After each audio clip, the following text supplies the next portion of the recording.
ओम नमः शिवाय दोस्तों। मेरा नाम है अंकित और आज मैं आप सबके सामने आया हूँ पेशेंट्स के बारे में बात करने के लिए। कौन सी डिजीज के पेशेंट, चाहे वो किडनी फेलियर का पेशेंट हो, चाहे लीवर फेलियर का पेशेंट हो, चाहे कैंसर का पेशेंट हो, चाहे दुनिया की किसी भी प्रकार की बीमारी का पेशेंट हो। आज का वीडियो आप सबके लिए बहुत ज्यादा जरूरी रहने वाला है। आज की वीडियो में मैं बात करने वाला हूँ कुछ क्वेश्चंस के बारे में। ऐसे क्वेश्चंस जो कि हर पेशेंट, चाहे वो किसी भी प्रकार की बीमारी का पेशेंट क्यों ना हो, कहीं पर भी इलाज करवाने जाता है तो जरूर पूछता है। उनमें कुछ क्वेश्चन ऐसे होते हैं जो कि पेशेंट की दृष्टि से तो ठीक होते हैं, लेकिन रियलिटी की दृष्टि से गलत होते हैं। और कुछ क्वेश्चन ऐसे होते हैं जो कि रियलिटी में पेशेंट को पूछने चाहिए, लेकिन वो पूछता नहीं है, जिसकी वजह से वो गलत ट्रीटमेंट के चक्कर में फंस के अपने पैसे बर्बाद करता है। तो चलिए ज्यादा लेट करे बिना आज के क्वेश्चन के बारे में बात करते हैं और मैं आपको बताऊंगा कि आपको कौन कौन से क्वेश्चन पूछने चाहिए ताकि आप सही ट्रीटमेंट ले पाए, आपके पैसे भी बचे और आप जल्दी ठीक हो जाए। तो चलिए सबसे पहले नंबर पे मैं बात करता हूँ क्वेश्चन के बारे में जो कि आपकी दृष्टि से ठीक है लेकिन रियलिटी की दृष्टि से गलत है। वो क्वेश्चन है, सबसे पहला क्वेश्चन, क्या आप 100% गारंटी लेने को तैयार हो?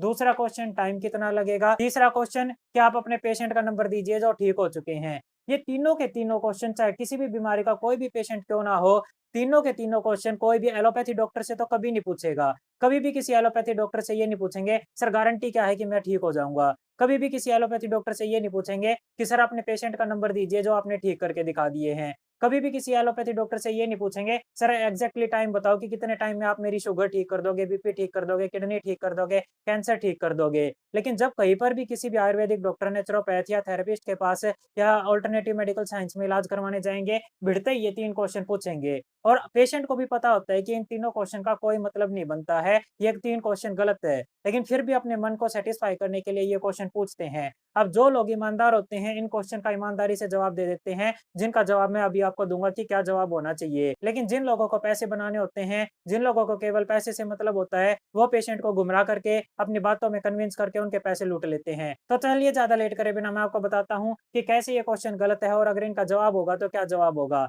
सबसे पहले नंबर पे मैं आपकी बात मानता हूं कि भाई आपके दृष्टिकोण से ये क्वेश्चन बिल्कुल ठीक है और आप इन क्वेश्चंस का जवाब जानना चाहते हो, लेकिन आपको ये बात समझनी होगी कि जो सबसे पहला क्वेश्चन है कि क्या आप हमारी बीमारी को ठीक करने का 100% गारंटी लेने को तैयार हो, तो इस क्वेश्चन का सिर्फ और सिर्फ एक ही जवाब है कि 100% गारंटी भगवान के अलावा कोई भी इंसान नहीं दे सकता है। मेरी खुद की लाइफ का कोई भरोसा नहीं, मैं आज जिंदा हूँ कल जिंदा रहूंगा या नहीं रहूंगा कोई भरोसा नहीं। दुनिया में किसी भी इंसान की लाइफ का कोई भरोसा नहीं होता है कि वो कब तक जिएगा, कब एक्सपायर हो जाएगा। तो अब आप खुद सोचिए, जब एक इंसान की खुद की लाइफ का कोई भरोसा नहीं है तो वो किसी दूसरे इंसान की रिकवरी की 100% गारंटी कैसे ले सकता है। तो आपका ये क्वेश्चन पूछना कि आप 100% गारंटी ले सकते हो, ये बिल्कुल गलत है। हाँ, अभी मैं जो आगे आपको क्वेश्चन बताऊंगा वो क्वेश्चन पूछ के आप अपने मन को सेटिस्फाई कर सकते हो कि मेरे को ट्रीटमेंट लेना चाहिए या नहीं लेना चाहिए। लेकिन जो भी पेशेंट किसी भी डॉक्टर से, किसी भी थेरेपिस्ट से 100% गारंटी की उम्मीद करता है, वो गलत क्वेश्चन पूछने लग रहा है। और चाहे दुनिया का कोई भी थेरेपिस्ट या कोई भी डॉक्टर क्यों ना हो, अगर वो आपको 100% गारंटी देने लग रहा है तो समझ जाइए कि वो फेक है,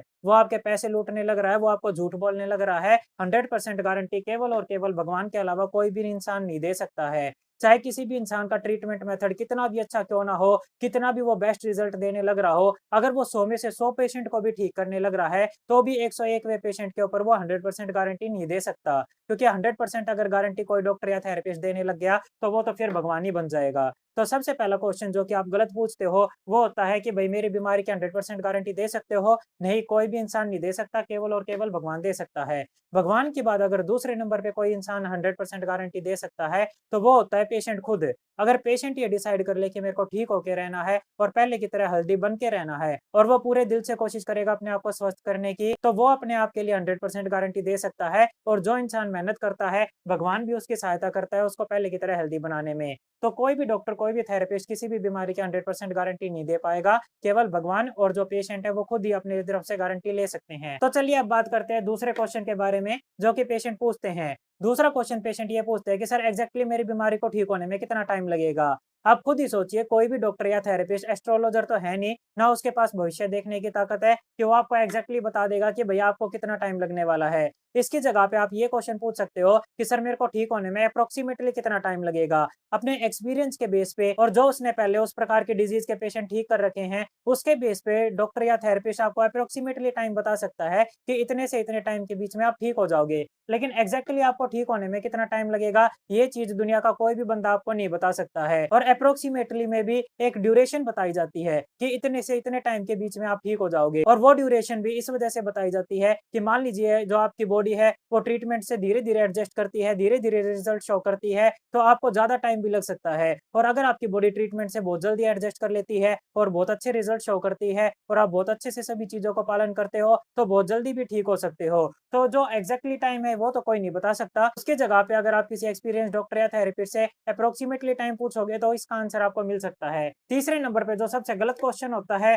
वो क्वेश्चन होता है कि आप अपने पेशेंट का नंबर दीजिए जो आपने पेशेंट ठीक करे हैं। आप अपने पेशेंट से बात करवा दीजिए। ये सबसे ज़्यादा मिसलीडिंग और सबसे ज़्यादा गलत क्वेश्चन है। ये प्रोफेशनल तरीके से भी गलत क्वेश्चन है, ये एथिकल तरीके से भी गलत क्वेश्चन है। क्योंकि एक पेशेंट के सैटिस्फैक्शन के लिए, एक पेशेंट के मन को सांत्वना देने के लिए हम किसी दूसरे बंदे की पर्सनल डिटेल्स ना तो शेयर कर सकते हैं, ना किसी दूसरे बंदे को डिस्टर्ब किया जा सकता है। हमारे पास डेली 100 से 200 कॉल आती है। हर बंदा एक ही क्वेश्चन पूछता है, सर अपने पेशेंट का नंबर दो, अपने पेशेंट से बात करवाओ। एचआईवी का पेशेंट एचआईवी के पेशेंट से बात करना चाहता है, कैंसर का पेशेंट जो कैंसर का पेशेंट ठीक हो चुका उससे बात करना चाहता है, किडनी का पेशेंट जो किडनी का पेशेंट ठीक हो चुका उससे बात करना चाहता है। आप खुद ही सोचिए, अगर हम किसी भी बीमारी के पेशेंट की अपने ठीक हुए पेशेंट से बात करवाने लग गए, उनकी पर्सनल डिटेल शेयर करने लग गए, तो क्या ये चीज़ प्रोफेशनल तरीके से और एथिकल तरीके से ठीक होगी या नहीं होगी? जो हमारे पेशेंट है वो इंसान है, वो हमारे लिए कोई पेड सर्विस के ऊपर काम नहीं करने लग रहे कि किसी का भी फ़ोन आएगा और हम उससे बात करवा देंगे, ऐसा नहीं हो सकता है। आपको जो सही क्वेश्चन पूछने चाहिए, मैं वैसे ही क्वेश्चन आपको बताता हूँ, वो सही क्वेश्चन पूछो और उसके बाद अगर आपको भरोसा हो तो आप ट्रीटमेंट लो, अगर आपको यकीन ना हो तो आप कहीं दूसरी जगह पर ट्रीटमेंट लो, लेकिन कभी गिव अप मत करो। तो चलिए अब मैं बात करता हूँ सही क्वेश्चन के बारे में जो कि हर पेशेंट को पूछने चाहिए ताकि उसके पैसे और उसकी लाइफ बर्बाद होने से बच जाए। सबसे पहला जो राइट क्वेश्चन होता है, वो डॉक्टर या थेरेपिस्ट से ये पूछना चाहिए कि आपका ट्रीटमेंट प्रोसेस क्या है? आप किस प्रकार से इलाज करते हो? कैसे हमें गाइड करोगे? कैसे हमें काउंसलिंग दोगे? आपका ट्रीटमेंट ऑनलाइन चलता है या ऑफलाइन चलता है? अगर ऑफलाइन चलता है तो कहाँ पे हमें ट्रीटमेंट लेने के लिए आना है? अगर ऑनलाइन चलता है तो ऑनलाइन में आप ट्रीटमेंट किस प्रकार से दोगे? ट्रेनिंग किस प्रकार से दोगे? तो सबसे पहला आपका क्वेश्चन रहना चाहिए कि आप डॉक्टर से या थेरेपिस्ट से उसका ट्रीटमेंट प्रोसेस पता करें। हमारा जो ट्रीटमेंट प्रोसेस रहता है उसमें ऑफलाइन मिलना नहीं होता है। हमारा ट्रीटमेंट प्रोसेस ऑनलाइन चलता है जिसमें हम पेशेंट को audio training, video training, diet chart, mobile counselling, WhatsApp पे डाउट सॉल्विंग और ये सभी चीजें प्रोवाइड करते हैं और साथ में पेशेंट को अच्छे से गाइड करते रहते हैं ताकि वो सेफली अपने घर पर ही अपने ट्रीटमेंट को फॉलो करके अपने आप को ठीक कर सके। दूसरा क्वेश्चन आपको ये पूछना चाहिए कि क्या पेशेंट ट्रीटमेंट को फॉलो कर भी पाएगा या नहीं कर पाएगा। मान लीजिए आप कहीं से भी इलाज करवाने जाते हो और इलाज करवाने के बाद जो डॉक्टर है या थेरेपिस्ट है इतने हाई पावर की आपको मेडिसिन दे देगा कि पेशेंट एक दवाई लेते ही बेहोश हो गया। तो ऐसा ट्रीटमेंट जहाँ पर आप चाहे सस्ते में ट्रीटमेंट करवाने लग रहे हो या महंगे में ट्रीटमेंट करवाने लग रहे हो, अगर पेशेंट उसको फॉलो ही नहीं कर पाएगा, पेशेंट की बॉडी उसको एडजस्ट ही नहीं कर पाएगी, तो वो ट्रीटमेंट लेने का कोई फायदा नहीं है। तो दूसरा क्वेश्चन आपको ये पूछना चाहिए थेरेपिस्ट से या डॉक्टर से कि जो आपका ट्रीटमेंट प्रोसेस है, जो प्रोसीजर है, वो पेशेंट अच्छे से फॉलो कर भी सकता है या नहीं कर सकता। उसकी रिपोर्ट के अकॉर्डिंग, उसकी एज के अकॉर्डिंग पेशेंट उसको अच्छे से अपना पाएगा या नहीं अपना पाएगा। क्या वो इतना डिफिकल्ट तो नहीं कि वो फॉलो करना ही मुश्किल हो जाए। तो जब आप इस क्वेश्चन को पूछोगे तो आपको एक सेटिस्फैक्टरी आंसर मिलना चाहिए और उस आंसर को प्राप्त करके ही आपको ट्रीटमेंट फॉलो करना चाहिए। हमारा जो ट्रीटमेंट प्रोसेस होता है उसमें डाइट चार्ट के साथ में डिजीज प्रोटोकॉल होता है।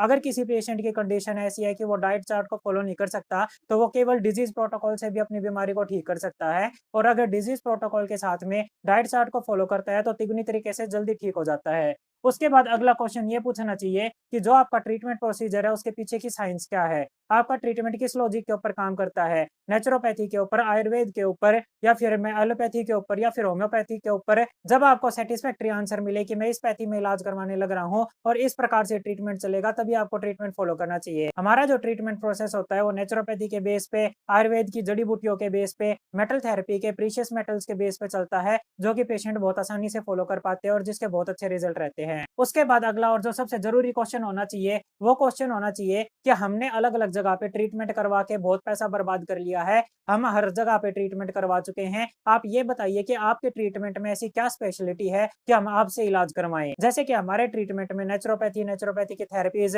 एक्यूप्रेशर, प्राचीन भारतीय चिकित्सा पद्धति जिससे पूरे शरीर को नया बनाया जा सकता है, मेटल थेरेपी, असली में रियल जड़ी बूटियों का प्रयोग शरीर को नया बनाने के लिए, इस प्रकार की स्पेशल चीजों का इस्तेमाल किया जाता है ताकि पेशेंट पेशेंट अच्छे से ठीक हो जाए। उसके साथ-साथ पेशेंट को वीडियो ट्रेनिंग दी जाती है, उसको मोटिवेशन बनाया जाता है, उसका फिजिकल तौर पे और साइकोलॉजिकल तौर पे दोनों तरीके से इलाज किया जाता है ताकि धीरे-धीरे वो ठीक होता चला जाए। तो जब आपको इस क्वेश्चन का आंसर मिले कि हाँ भाई, इस बंदे के पास ट्रीटमेंट में ये चीज़ स्पेशल है, जो हमारा ट्रीटमेंट है वो हिम्स से, डॉक्टर विश्वरूप सर के ट्रीटमेंट प्रोटोकॉल से सबसे डिफरेंट रहता है, क्योंकि उसमें हम भारत की प्राचीन चिकित्सा पद्धतियों का ज़्यादा प्रयोग करते हैं। तो जब पेशेंट को या पेशेंट के फैमिली मेंबर को इस क्वेश्चन का बिल्कुल सैटिस्फैक्टरी आंसर मिल जाता है, उसके बाद ही उसको ट्रीटमेंट के लिए डिसाइड करना चाहिए। उसके बाद अगले नंबर पे सबसे ज़रूरी क्वेश्चन रहना चाहिए, गारंटी की जगह पे ये पूछो कि आपका सक्सेस रेट क्या है? सक्सेस रेट पूछना बिल्कुल जायज़ है और आपको पूछना भी चाहिए, क्योंकि उसमें आपको एक प्रोबेबिलिटी बताई जाती है। जिस प्रकार से किडनी के केस में, नॉन डायलिसिस केस में हमारा जो सक्सेस रेट है 90 से 99% है। कैंसर केस में हमारा 70% 80% सक्सेस रेट है। डायलिसिस पेशेंट में भी हमारा 70% तक सक्सेस रेट जाता है। तो जो सक्सेस रेट आप पूछते हो, उसमें आपके ठीक होने की प्रोबेबिलिटी आपको पता चलती है कि यहाँ से इलाज करवाने में मेरे इतने परसेंट चांस है ठीक होने के। लेकिन अगर आप 100% गारंटी पूछोगे, तो वो जो भी डॉक्टर आपको बताएगा, अगर वो ईमानदार होगा तो सही साफ-साफ मना कर देगा, अगर पैसे बनाने वाला होगा तो आपको गुमराह करके आपके पैसे लूट लेगा। तो ये क्वेश्चन आप पूछ सकते हो, ये क्वेश्चन पूछना आपका हक भी है। उसके बाद अगला और सबसे ज़रूरी फैसला होना चाहिए, जो कि आप ही को ही लेना है कि मैं इलाज करवाऊँ या नहीं करवाऊँ। इलाज जब आपको इन सभी क्वेश्चन का आंसर मिल जाता है, पाँचों के पाँचों क्वेश्चन्स का आपके सैटिस्फैक्शन के अकॉर्डिंग आपको आंसर मिलता है, तो आप ट्रीटमेंट करवा सकते हो। अगर इन पाँचों के पाँचों क्वेश्चन का आपको सैटिस्फैक्टरी आंसर नहीं मिलता है, तो आप ट्रीटमेंट को अवॉइड कीजिएगा। चाहे कोई भी किसी भी प्रकार का डॉक्टर या थेरेपिस्ट क्यों ना हो, आप उससे बात करो, बात करने के बाद आपको सैटिस्फैक्शन होती है, तो आप इलाज करवाओ। अगर आपको सैटिस्फैक्शन नहीं होती है, तो आप इलाज मत करवाओ। लेकिन इसका मतलब ये नहीं है कि आप गिव अप कर दो। कभी भी अपनी बीमारी के ऊपर, कभी भी अपनी प्रॉब्लम के ऊपर गिव अप नहीं करना चाहिए। हमेशा ट्राई करते रहना चाहिए। हमेशा अपने आप को हेल्दी बनाने का प्रयास करना चाहिए। जब आप अपने आप को हेल्दी बनाने का प्रयास करते रहोगे, ट्राई करते रहोगे, तो एक ना एक दिन पहले की तरह बिल्कुल ठीक हो जाओगे।